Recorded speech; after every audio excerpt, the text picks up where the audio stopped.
Welcome to Politics Done Right on KPFT. I am your host, Egberto Williams. This is the progressive program that will take the mystery out of politics. This is the program that will encourage you to make sure government becomes we the people. Whether you are liberal, conservative, or otherwise, you get to air your point of view. Give me a call at 713-526-5738. That is 713-526-KPFT. Remember, you can also send me a tweet to EGBERTOWILLIES. That is at Egberto Williams. Let us engage. It is politics done right. 1, 2, 3, 4. Well, folks, welcome to one more edition of Politics Done Right. I'm Egberto Williams, your host.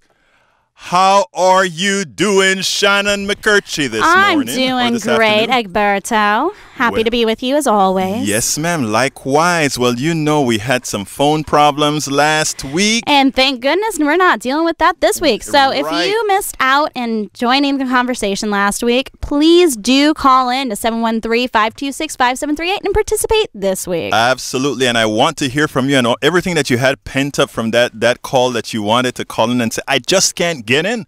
Folks, go ahead and give us a call because we are here. How do we normally say it, Shannon? We're here for you. For you. We are here for you. But anyhow, folks, it was a very tough week. There was another terrorist attack in Europe, but there have been many attacks just as substantial around the world that went virtually unnoticed. Media coverage in America is horrendous. It gives us a distorted view of the world and on the issues within our country, but we will discuss that today. And I also want to hear your input on that today. We will discuss a rather corrupt media that tries to shape the news. As an example, the New York Times modified a Bernie Sanders favorable article in the middle of the afternoon after it was online for several hours.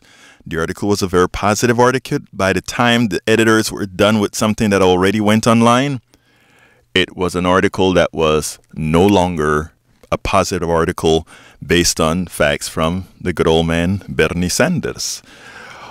Now, I have a few announcements. The Center for Civic Engagement. I don't know if you guys remember a couple of shows ago we had Dr. John Theis on, who was speaking about several issues on the middle class, income inequality, etc., etc., etc.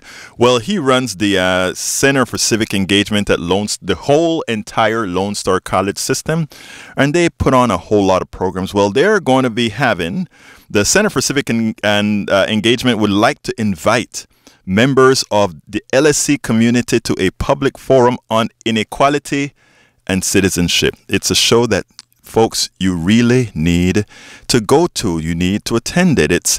The event will take place on April 2nd from 10 a.m. to 2 p.m. Again, that is going to be an event taking place April 2nd between 10 a.m. and 2 p.m. at the Lone Star College North Harris Student Service Building. Folks, with all the things that are occurring right now, please do, if you have the time on Saturday, go out there. I can guarantee you, you will be informed. One of the things that we speak a whole lot about on this program is that we have to take command of our own existence. We have to take command of our own futures. We have to take command of the issues that affect us all. We can't leave it for somebody else. We can't leave it for those that we've elected. As we know, many of those that we've elected, well, I need say no more. Anyhow, before I go to the program, I want to remind all our listeners that KPFT is a bastion of intelligent voices and programs. As a political activist myself, my favorites are, and by now my regular listeners know what I'm going to say, The Monitor with Mark Bebawi on Mondays at 9, or rather at 7 p.m. Again, The Monitor with Mark Bebawi on Mondays at 7 p.m. I love Think Wing Radio with Mike Honig on Mondays at 9 p.m. And of course, we can't miss Partisan Gridlock with Jeff Berg on Fridays, 3 p.m. And Jazz Latino with my good friend Afro-Cuban Latin Jazz at its best, very best, hosted by Juan Flores on Mondays at 10 p.m. Folks, check out our full schedule at kpft.org, where you can find programming from music to politics to medicine to the eclectic. KPFT is listener-supported public community radio station, so please remember that if you like what you hear, visit kpft.org and ensure we remain a strong, viable community radio station that provides news, programming, and information not influenced by the corporatocracy. This is KPFT 90.1 FM in Houston, Texas. We want to hear your voice. We want to hear your thoughts. Let's talk. Folks, that number is 713-526-5738. Again, that number is 713-526-5738. Of course, you can stream live as well at kpft.org/listen. Folks, again, you know, a public station, please do remember, we need your support. And after I read the blog of the week as well, even more so, you can see the reason why we must have, why we need to have, why we want to have your support. So, do you know what time it is? It's time for the weekly blog post. Well, folks, I named it. I named the blog of the week, Disproportionate Media Coverage of Issues Are Killing Us in More Ways Than One. And I subtitled it, Media Coverage of Most Issues Illustrates a Derelict Traditional Mainstream Media. And here's what I mean. Then we'll go into it further on. But do remember, call in show 713-526-5738. And I want to ask another favor of our listeners out there. We have an almost monopoly of male callers. And male callers, love you. Keep calling in as well. I'd like to ask women and those who are not usually callers to call in, because this show, I want it to be a flavor of the community, not just one set of people calling. I want the set of people that call all the time to continue calling, but I want to have a bigger cross-section of this community, because we all have value. And I don't really care what persuasion you are. I don't care if you're liberal, conservative, right-wing, left-wing, Democrat, Republican. I want to talk to you all. Do you agree with me? That's fine. Do you disagree with me? That's fine. I promise to always be respectful to you, and I promise to always be listening to what you have to say, not waiting to speak back to you, but listening first and talking after. 713-526-5738. And here is the blog of the week. It is horrendous. It is horrendous that terrorists murdered 31 plus people and injured hundreds in Brussels, Belgium. It is a real story that requires good journalism to get to the depth of causality. It requires objective analysis to understand the genesis of these types of events. Unfortunately, the coverage of the event, while excessive, is dangerous. Americans get a disparate view of ISIS-inspired terrorism. The excessive coverage would have one believe that ISIS is an existential problem for Europe and, by inference, the United States of America. That impression could not be further from the truth. Worse, the distorted coverage creates the illusion that those working on behalf of ISIS are having a bigger impact on society as a whole than they do. That emboldens them. Success breeds more action. More action breeds more success for them, as our hyperventilating media gives an outlet to spread fear. The fear of terrorism that is most impactful in the mind of most. But there is another issue. Humans around the world are constantly under attack from terrorism. Western media coverage shows a bias in covering them in a comprehensive fashion. It is that media behavior that creates the illusion that Brussels and Paris and San Bernardino are unique. They're not. PRI reports the following, and they say this. But this is not the first or even the second terrorist attack in that time, though certainly this will be the first or second most covered by Western media. Since the Paris terrorist attacks on November 13, there have been literally thousands, hundreds of terrorist attacks around the world. Factor out the ongoing conflicts in Afghanistan, Iraq, Libya, and Syria, and you still have dozens of attacks over the past 5 months. Some like the attack in San Bernardino, California, were certainly well reported. The attack in Ivory Coast earlier this month also was widely covered, but other attacks have flown under the radar.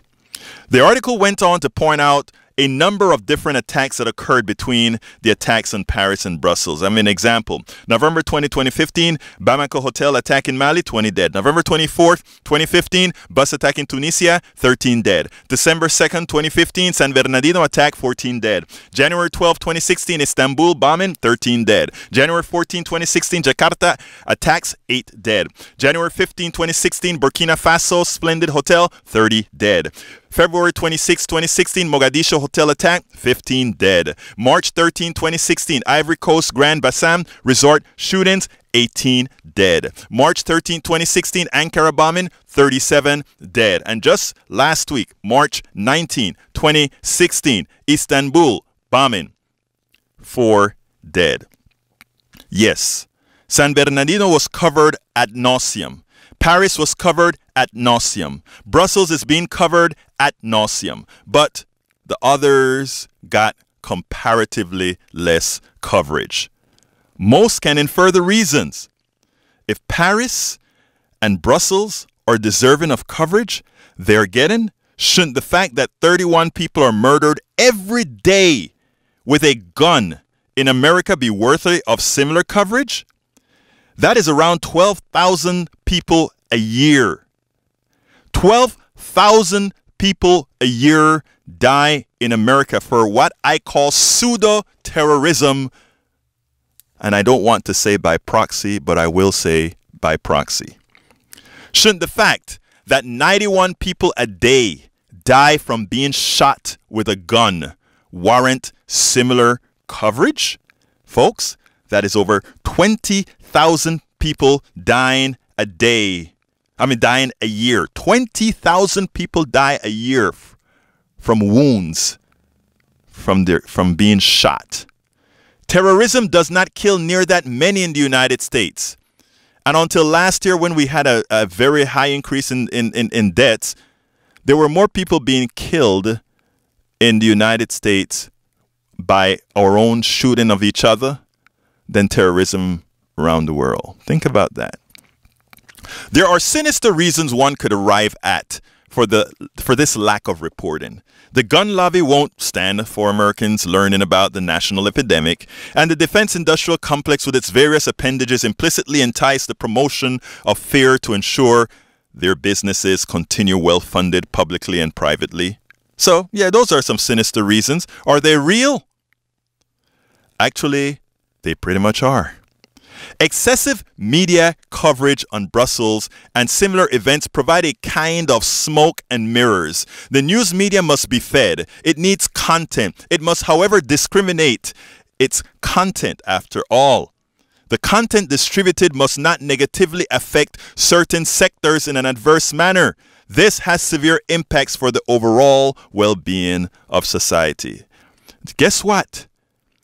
There is a huge fish kill that's occurring in Florida right now. It is likely a precursor to the future, given the anti-science nature of the government Floridians elected. Where is the coverage? If you turn on, I guarantee you right now, if you turn on CNN, ABC, CNN, MSNBC, or Fox News right now, I guarantee you they're hyperventilating about Brussels. I can guarantee you will not be getting any new information that you did not have yesterday, today. But they're talking about it. Yet, the fish continue to die in that lagoon in Florida.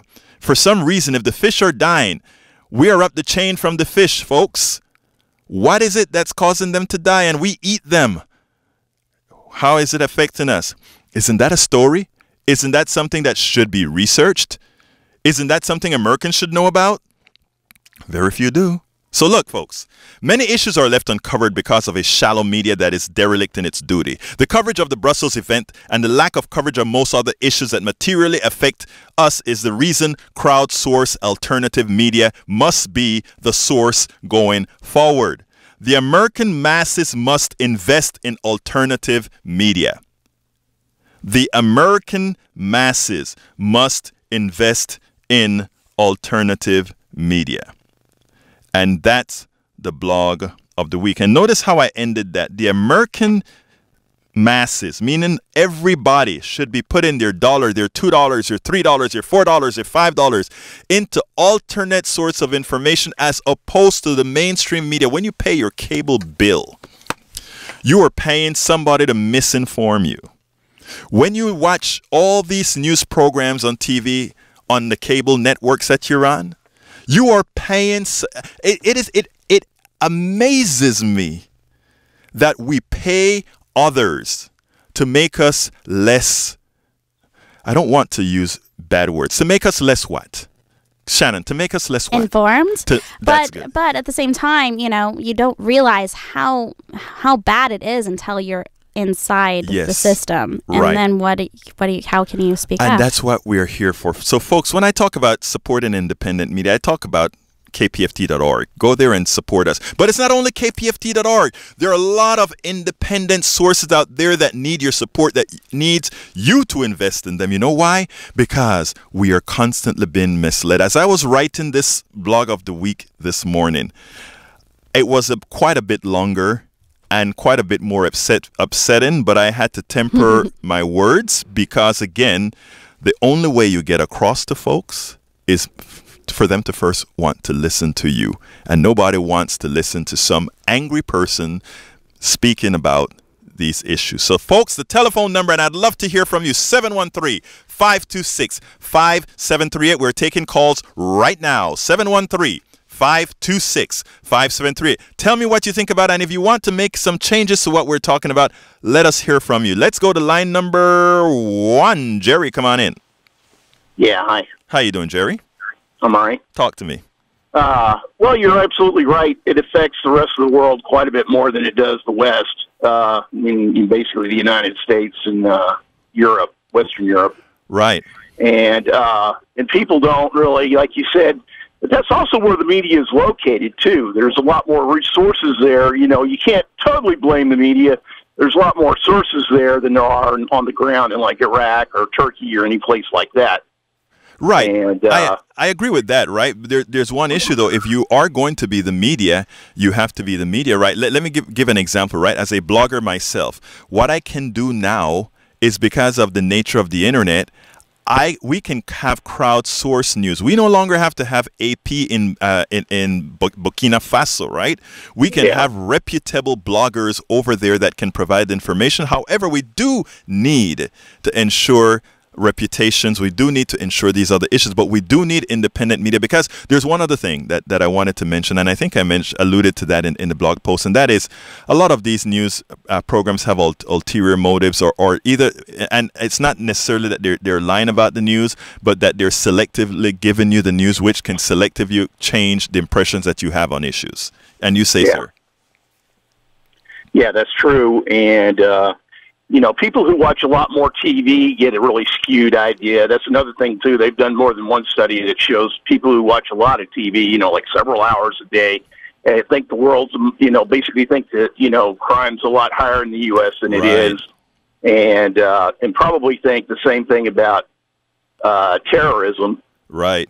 And, you know, you have to read. Exactly. You know, you need to read. People need to read a lot more. They could counteract a lot of that by just sitting down and reading a good magazine or books or whatever. And I'd like to actually suggest 2 books on terrorism, and then I'll let you go. Sure, go ahead, sir. They're both novels, ironically enough. Mm-hmm. One of them is The Secret Agent by Joseph Conrad, which you can get for free probably on the net, and all that. It's a really great novel, and it deals with terrorism, but back from way back, basically, when basically in Europe and England the problem was anarchists more than anything else. Right. And but it is still a really good book, good novel, man. Trying to get the idea about terrorism to you. Mm-hmm. And then the other one is one by Dean Ing. It's called Soft Targets. Okay. And everything, and that's a really good one too. And it has to do with the media and all that. Like you said, how we react to these things matters, and all that. And a lot of the media attention is, you know, feeds. A lot of that media attention feeds into reinforcing their support. In other words, you know, we got all this media coverage and everything, and that has so much impact, you know. Then, well, let me write you another check. Right, exactly. Well, look, I like. That's it. I want you to do me a favor, if you have the wherewithal to do it, and throw those 2 books on the web, either the website, politicsdoneright.com, or the Facebook page, Politics Done Right, so that we can get it to the larger audience, the suggestion that you just gave. Okay? Thank you very much, Jerry, and you have a wonderful day. Let's go to line number. Take care, my friend. I'm going to line number 2, but I think Shannon is giving me the eye, which means that she has to do her weather. So, John, I'm coming to you next. Why, thank you, Egberto. Okay, let's take a brief look at weather around town. It is currently a sunny 68 degrees, a bit windy out there today with gusts between 15 to 25 miles per hour and occasionally as strong as 40 miles per hour. Clear skies tonight with a low of 48 degrees, and winds will die down a bit to about 10 to 15 miles per hour. And tomorrow, expect sunny skies and a high of 76 degrees. And let's take a brief look at your afternoon commute. You're tapping on the brakes on the West Loop in both directions from Evergreen to the Katy Freeway and northbound to Irvington. Traffic is flowing about 34 miles per hour on the Northwest Freeway in both directions from the West Loop to Fairbanks, North Houston. And slow going on I-45 northbound from Monroe to the South Loop and from Telephone to Little York. And traffic is beginning to back up on the Southwest Freeway from inbound from about Westland all the way to downtown, and also inbound on the East Tex Freeway from Whitman to downtown. That's a look at your afternoon commute and your Houston area weather. I'm Shannon McCurchie, and you are listening to KPFT Houston, Politics Done Right with Egberto Willies. Muchísimas gracias, hermana. Thank you very much. Folks, this is a call-in show. Please do remember the number 713-526-5738. Again, that number is 713-526-5738. For those who had problems calling in last week, we got our phone systems back up working. They were transferred somewhere out, but they're up and running. So we have a lot of lines open. 713-526-5738. Give us a call. Let's get busy. John, come on in, John. How are you doing today, my friend? I'm wonderful, Egberto. How have you been? Excellent, excellent. Talk to me, John. Well, you've heard the old adage, you can lead a horse to water. Yes. I think that kind of sums up the consumption of media by the American people. You know, I hate to say this, but I think all kinds of people have a framework or a narrative of what news they are willing to listen to. Right. And for the purpose of this conversation, we can focus on the radio. Obviously, that's the medium in which you're currently dealing. You know, I'm a conservative, and I listen to a lot of AM talk, corporate-inspired radio. And by the same token, I listen to you and some of the other programs on your station. Right. And listening to your shows and other shows, Jeff Berg, I can pretty much write you off a pretty good list of callers that are going to call in, myself included, for example. The same callers every time, you know, with similar political views. The same on the other stations, the AM, the corporate. So it's all well and good to have all this citizen journalism. The problem that I see is that people have framed narratives in their head, and they're unwilling to go outside of their comfort zone to, you know, to allow themselves to be inspired in any other different way. Now, John, I want to stop you right there because here you are, a conservative. You listen to all sides, right? Yep. And here is, and for those of us who what we call I'm in another organization called coffeepartyusa.com, coffeepartyusa.com, and one of the things that we do is we believe in cross-pollination. In other words, we believe that people have to do exactly what you're saying they're not doing, because that's the only way we can get an exchange of ideas. And we're not asking anybody to change their culture. We're not asking anybody to change their necessarily their point of view. We're asking them where is their intersectionality that we can actually function. I mean, you're a conservative. I can bet you we can sit down and have a cup of coffee and spend a whole day together and have fun. And you're still going to believe in small government, and I'm still going to believe in large government. And that's fine. We're going to meet somewhere in the middle. We have to teach people how to get there. What we've allowed people to do is polarize each other in such a manner that we can't even make a compromise. Well, John wants government real small. John, I want government that is massive enough so that corporations cannot take control. You want corporations to have more control. Okay, let's see where we negotiate to get these types of issues handled. None of us are going to leave with 100% of what we want, but we're going to leave with something that's better than nothing on each side. Absolutely, and I agree with that. As a matter of fact, I like to think that myself and you and the people that you're affiliated with, for the most part, we're the exception, not the rule. And what I'm saying, yes, but let me stop you there, John. And what I'm saying is, we are the exception, not the rule, because enough Johns. Okay, right now, what I am doing on air, what I'm doing with my blog is I am as liberal. In fact, I did the liberal test couple days ago, and I didn't realize, how liberal I was. She wants to say something. Let me hear what you want to say. That is hilarious. I believe it. I believe it. I was, when you have a meter and the meter is panning to the left, my stuff was like hitting the left and wanting to go even further left and left, But anyhow, but the thing about it is I'm one of those lefties that love to entertain conversation and talk about compromise and all that kind of stuff. And I put my actions and my mouth where through these values. And I'm saying to a person like you, John, and other conservatives out there that are thinking conservatives, you have to be a part of the game. And since you have a following, since you have people that follow you, John, you do, you have to be engaged as well. What I find is this, okay? You have guys like myself, and it's mostly on the liberal sides that I find. Liberals are generally... You have some that are just as, what I call, just as bad as the right fringe. Okay, I agree with that. But a lot of us, though, try to engage and compromise, etc., etc., etc.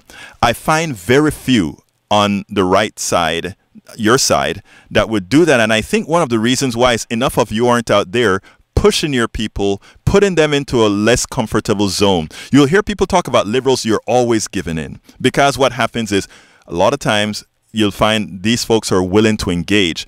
I'm saying to you, John, where you said we're the exception, you have to be a part of not making that the exception. Oh, I agree. I absolutely agree with you, Eduardo. Trust me. I like to think that even in my conversation with like-minded individuals, that I show a more middle-of-the-road propensity for trying to find a solution rather than just blaming it all on the other side. Right. Because, I'm the nature of my business is I've just come to believe in people, and people have to come together to make things happen. Yes.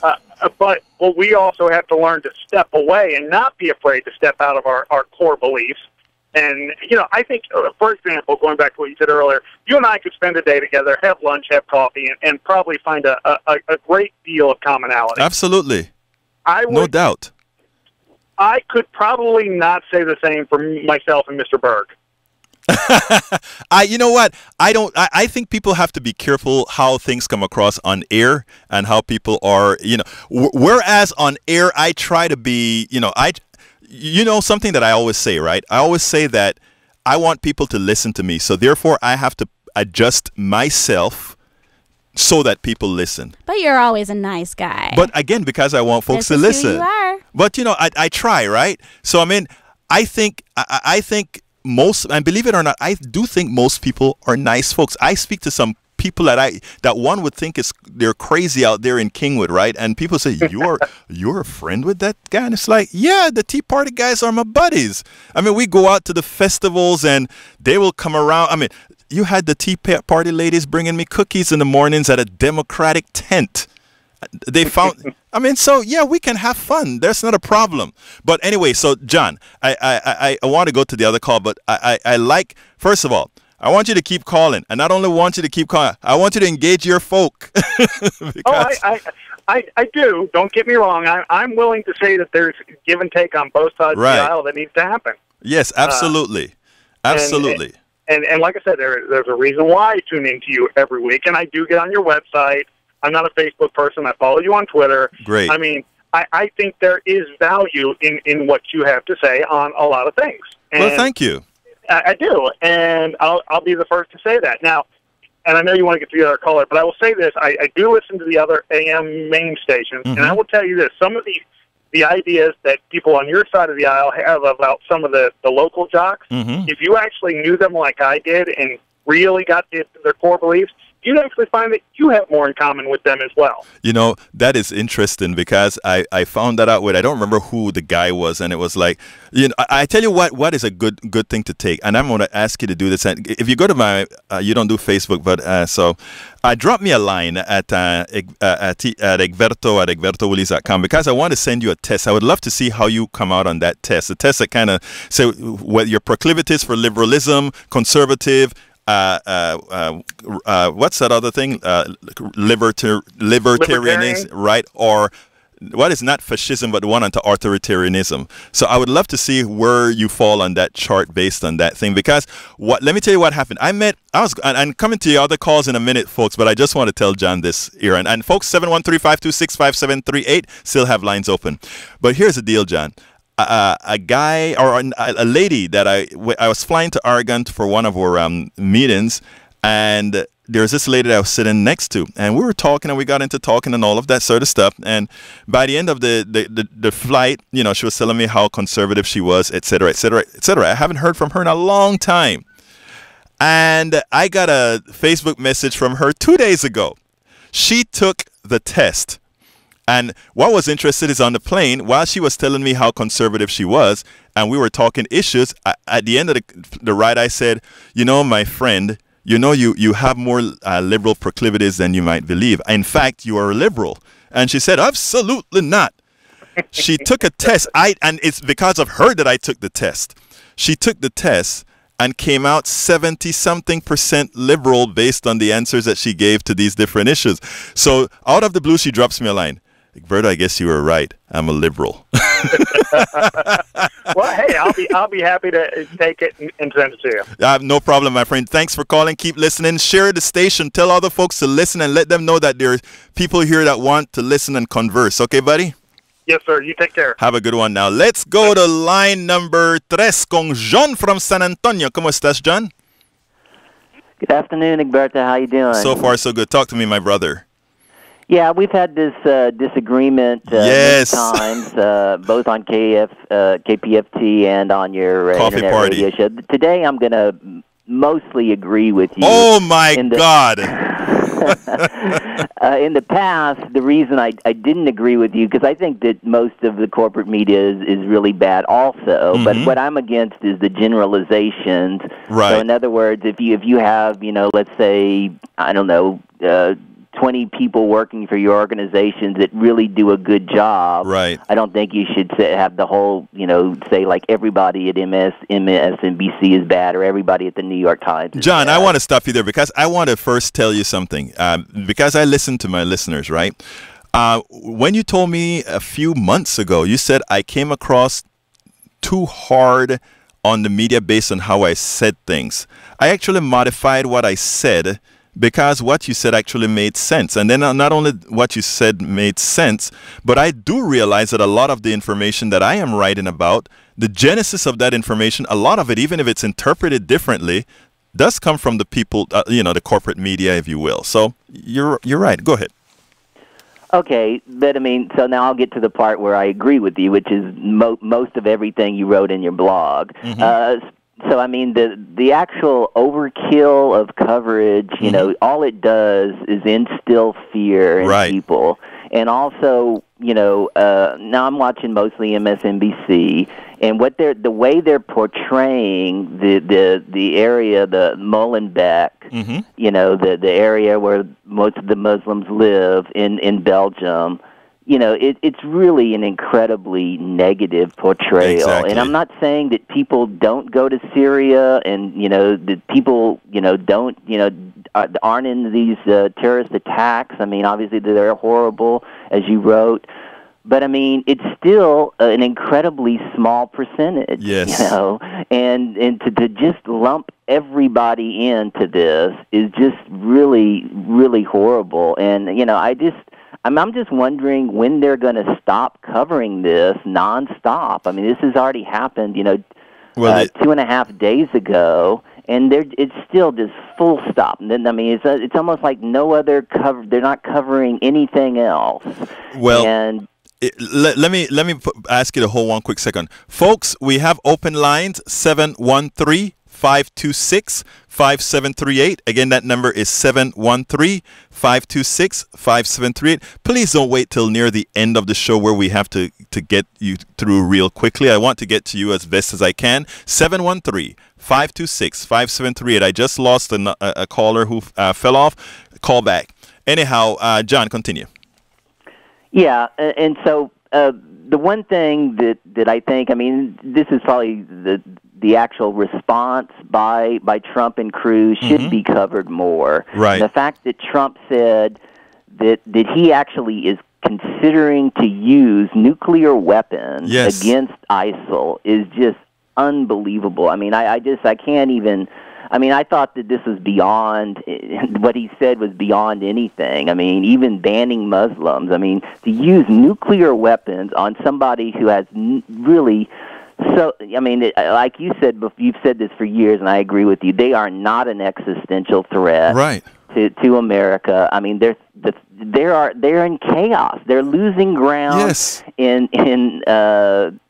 in Iraq, they're losing ground in Syria, and that's why they're going for this new strategy, and which is to try to, you know, put their profile up. But I mean, how often does the media say this? I mean, very rarely. I mean, very rarely. I mean, it is being said, but very rarely.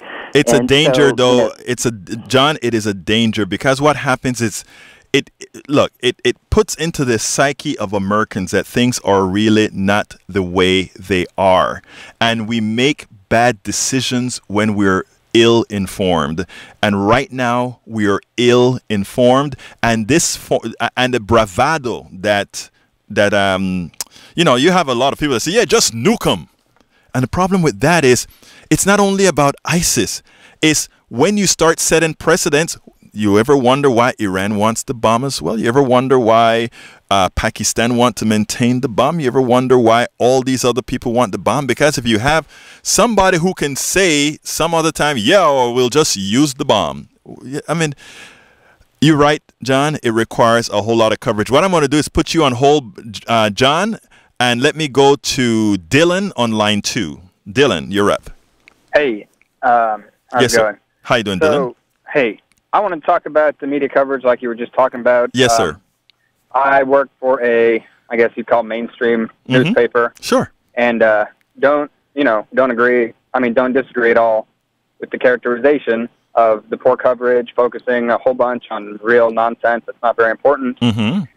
But, you know, the thing is that media organizations, and I can't speak to TV, but print and online, are so beholden to their audience's demands now. Right. Now that they're so competitive.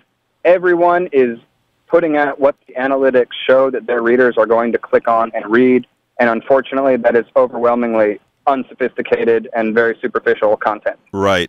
And, you know, you're absolutely right about that. And the thing about it is, look, we talk a lot about privatizations and that sort of issue, right? And then that comes to question, should the media be solely a private issue? When I speak about bloggers and crowdsourcing media now, it's for that exact reason, Dylan, because what happens is you are a business. You have to get paid as a reporter.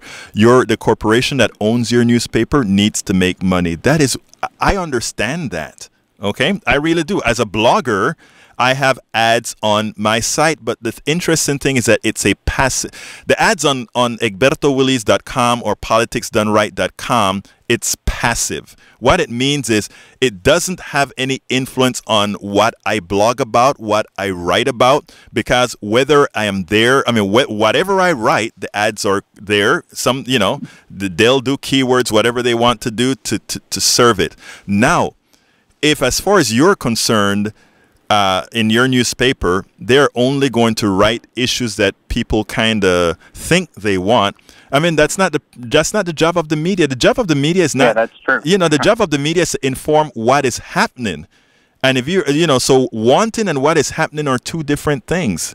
And it's not it's not a free press. Oh, well, it is a free press. I guess that's wrong, but it's not an effective press if you're not going to give information for the people to be able to make choices on. And that's where we're at. I'll tell you, the way the business models change, there used to be an editorial board that would decide what is how do we prioritize these stories? How do we explain what's important? Those groups have largely been replaced with groups that will decide which one is going to get the most traction online, what's going to get the most attention. Right. And, and priorities. And, again, if you're a private business model, that happens. Now, when I talk about, let's say, a KPFT.org, right? One of the good things about a KPFT.org is that KPFT, our radio station, is supported by people, by the community, not by, how many clicks we get or anything like that. So we have the liberty. And folks, this is sort of a plug for the station, but I have to do it wherever I can, right? So folks, go to KPFT.org and go ahead and keep us on air, because we're going to give valid information, and we're going to have people like Dylan calling, and we have intelligent callers that are here to tell us how the system really works. Dylan, you've done a big service, and let me tell you why. Because everybody that's listening to this station, and I'm not talking about our dedicated listeners that are here 7 days a week, 24/7. I'm talking for the person who is scanning the radio show, their thing in the car right now. They are hearing a respected person like yourself, a newspaper guy, saying, hey, when we are giving you news, we go through a marketing department essentially to decide if this is going to get a hell of a lot of information for you to. So it is important for folks to understand what Dylan just said, and understand when you read the paper what you're getting, and see the reason why you need to have crowdsourced media. You need to have independent media like KPFT. What else would you like to add, sir? That's it. Look, thank you very much for calling in, Dylan. It's that look, I don't know how to stress the importance of what you just had to say. Thank you very much, sir. Sure thing. Thanks a lot. Have a wonderful day. Now let's go to line number 1. Jerry, talk to me. Hi, how are you? I am doing fine, Gary. Talk to me. Notice I got that tone in your voice right away? Well, listen, I wanted to tell, I may have an interesting perspective on this issue. Oh, my God. I'm scared to hear it, but let me hear it. Okay, well, I am retired, and I spend most days when I'm not paying bills listening to the radio. Yes, sir. I listen to NPR and others and you guys, and I have to say it's really what the previous John said is so true. Right. It's like I'd like to joke with my wife and say, well, it must be a slow news day. And it's the same. One incident occurs, okay, maybe it's a major important incident, but it's over and over and over and over, and I was going to actually write to NPR and said that they should change the name of Here and Now to Then and Yesterday, and instead of saying All Things Considered, name it Same Things Considered. Yes, I love that. I hear the same story over and over 5 or 6 times a day. It's like there's nothing else going on the whole planet. There are no earthquakes. There are no typhoons. There are no diseases. There are no. It's ridiculous. And I know. Well, you know, in my queue, Gary, there is the fish kill story. There is a story on insurance. There's a story on. I also wrote. You know, I have about 5 different websites. So I have one. And Raul, I'm coming to you next. I have one on single payer healthcare that I have a story coming up on that one. I have another one called politicaltruths.info that I have some stories not related to, you know, that are more in depth than what I do at egbertowillies.com. But that is exactly the issue that I want to fight. I want to talk about, and that is we have to have crowdsourced media. And that's why I also tell people, look, guys, if you have stories, I mean, the average American citizen have stories. They know things that are occurring that the media should know that don't get out there because, well, who's going to tell your story? You need to get in touch with bloggers like myself. Drop me a line, egberto@egbertowillies.com, with a story that needs to be told. Even write the story. You can write it, make sure it's factual, make sure you take out most of the grammatical errors. We all make them, but you know, and send it all out. Let's crowdsource information. Let's crowdsource media, because as Dylan said, there's a lot of stuff that he would want to cover. Or he inferred, not said, but he inferred. There are a lot of things that he would like to cover, but because of the departments, he just cannot. So I got to go, Gary. As usual, keep listening, and do remember to tell everybody about KPFT.org and why we have to be a station that stays on air. Okay, my brother? Gotcha. Thanks. You have a good one now. Okay. Did you want to cut me before? Okay, let's go to line number 4. Raul. Hey, how you doing? How you doing, my brother? Hey, I just wanted to say I support free speech radio, and I wish we had more stations, more community stations like KPFT. Yes, sir. But it's unfortunate that the corporatocracy is snatching up everything. Well, Raul, go ahead. I'm sorry. No, I'm just saying, so pretty much I'm sure we're going to have to start paying to breathe air in about another 6 years or so. But I missed that. No, it was just a bad joke. But I just want to say I like your show. You're doing a wonderful job. Just keep doing what you're doing. Well, thank you, sir. Let me tell you something, Raul. I mean, you just made a statement where you said that you wish there were more stations like us here, right? That is true. But there's something that stations like us need more than anything else, and that is ears, and of course for folks to go to us at kpft.org online as well, because we have information online as well. We have and we have on air, but we do need to expand our listener base. We need to expand our reader base. So when folks like you hear this stuff that you like and programs that you like, what we want to ask you is, promote it. Go out there and tell people about it, because a lot of people think that their only sources are what they hear on AM radio or NPR or otherwise, when they can come here and get other material. And as Dylan would mention before, we know that other sources other sources in the media limit what they can do, and therefore you need us to be on air as well. Anything else you want to say, Raul? No, that's it. I just want to say good job. Keep doing what you do. I listen. Thank you, sir. And whenever I can. Thank you, sir. You have a wonderful day now. And I think right now Shannon is throwing me off the air to do some traffic, and then I'll be with you, William. So just let her do the traffic, and we'll be back to you, William. Why, thank you, Egberto. Okay, let's take a brief look at weather around town. It is currently a sunny 69 degrees. It's a bit windy today with gusts between 15 to 25 miles an hour and occasionally as high as 40 miles per hour. Clear skies tonight with a low of 47 degrees and a bit windy still, about 10 to 15 miles per hour, occasional gusts. And tomorrow, expect mainly sunny skies with a high of 76 degrees. And let's take a brief look at what traffic around town. Stop and go on the West Loop in both directions from Evergreen to the Katy Freeway as always, and tapping on the brakes on the northbound to Irvington. But there's a few accidents to report on the Katy Freeway outbound. One at Blaylock affecting the right shoulder, and a bit down the road there's another accident that's at Mason. That's a multiple vehicle accident affecting the right lane and shoulder, but traffic's not backed up too bad at the moment. It's just a bit of slow going from Highway 6 to Blaylock, and slow going on the West Sam Houston Tollway, northbound from Beechnut to 290. And it's a bit of slow-going areas on the North Freeway, still outbound from Telephone to Tidwell. That's a look at your Houston area weather and traffic. I'm Shannon McCurchie, and you are listening to KPFT Houston. Egberto Willies, Politics Done Right. Muchísimas gracias. Let's go to William, line number 2, and I think Raul on 4 is done. Here we go. Hello, Egberto. How you doing, William? Talk to me.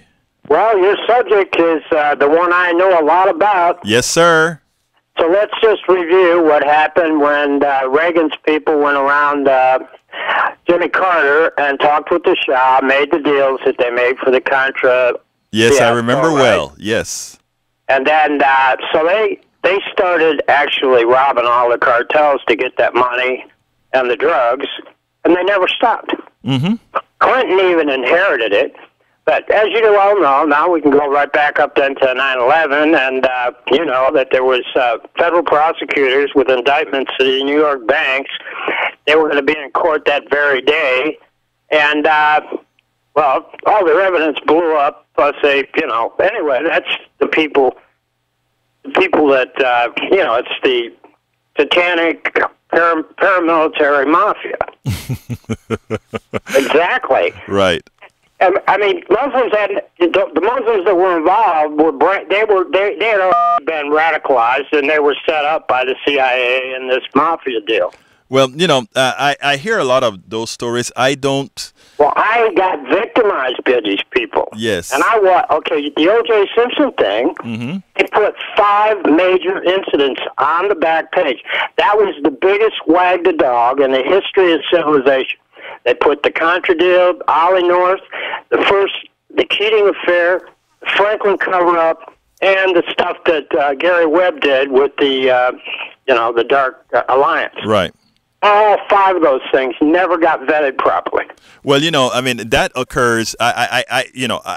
I don't have any information on some of what you just said, and okay, some of what if you look at the timeline. Oh no, some of what you said, it is true. I don't have all, and I just like to make sure to let my audience know when I, You do know about the Franklin cover-up, right? Yes.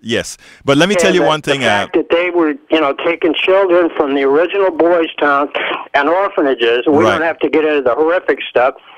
They were using them as drug mules for child prostitution, right. And they were taking them to Republican conventions. Right. Well, after look. 2 years, the little Georgie Jr., nobody knew where he went when he was supposed to be. I hear you, William. Good.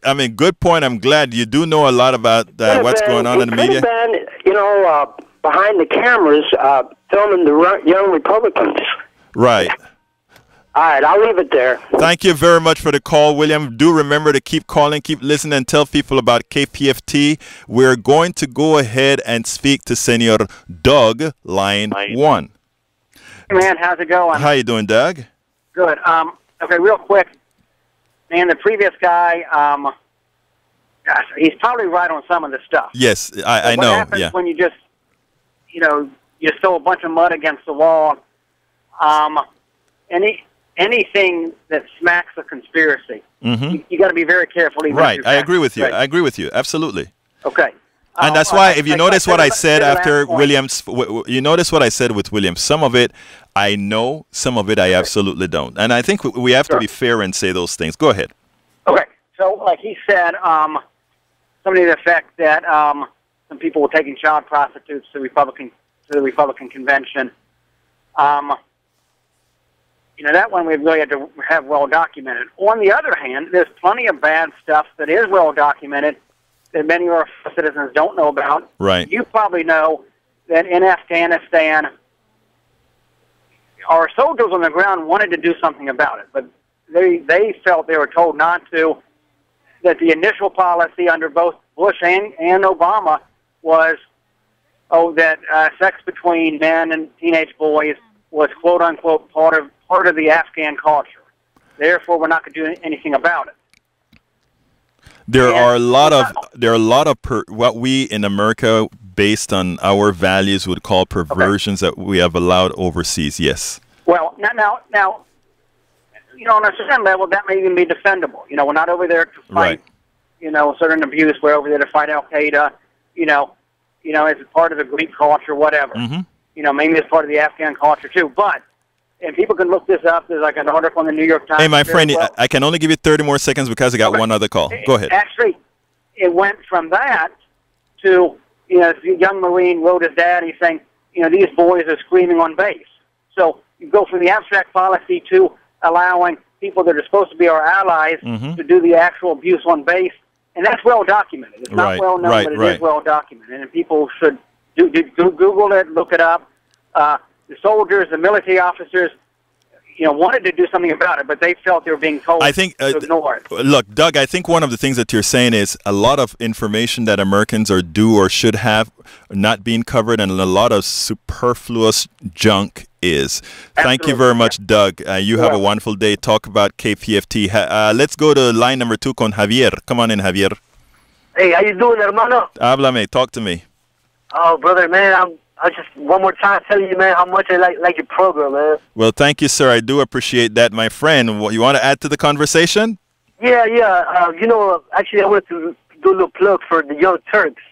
Oh, good show. Yes, sir. Yeah, I saw his interview last night with Bernie Sanders, and hey, I knew the media was bad, but I didn't think it was like this bad. Oh, it's terrible. It's terrible. I mean, I don't know if I have it queued to look at the Bernie Sanders interview on TYT, but here's the deal.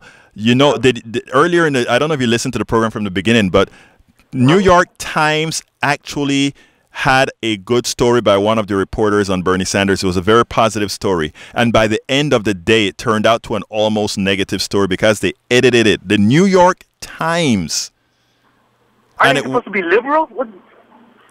Think about it, my friend. There's no liberal media. There is a corporate media. And the thing about for those who support, the corporate media would not the corporate media, but the corporatocracy simply cannot have a Bernie Sanders win or simply have his message out, because what it means to the rest of the corporatocracy is that, my God, you mean we're actually going to start thinking about fairness for particular issues like healthcare for all? You mean like education for all? Anyway, so folks, we're down to 2 minutes. Anything else real quick, Javier? Brother, man, I just want to tell you, man, I tell as many people as I can about your show, man. I haven't missed a single show since you came on air, man. And I just wanted to tell you one more time that I really appreciate your work you do for the people out here, Muchísimas gracias, Javier. You keep listening, you keep talking about us, and tell people we have to crowdsource information. Tell people they must come to a KPFT station. I mean, I know it's on air. We're doing stuff online as well, so let them know we are the station that really is going to be straight with them. So I appreciate your call, Javier. Hey, thank you again, brother. Thank you very much. Folks, this is the end of the show. Muchísimas gracias for listening to KPFT.org, Politics Done Right. I really, really appreciate your listening. The news is coming up next, so get ready to listen to El Señor Jacob Santillán. I'm Egberto Willies. Politics Done Right is out.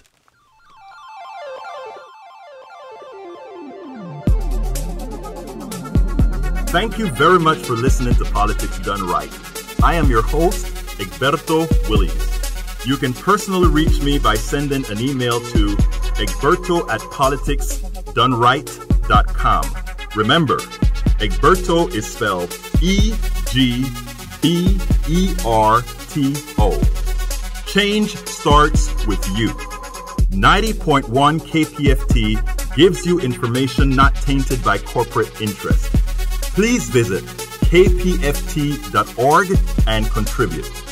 Let's ensure continued access to real information and news remain available to all. Again, thank you very much for listening to Politics Done Right.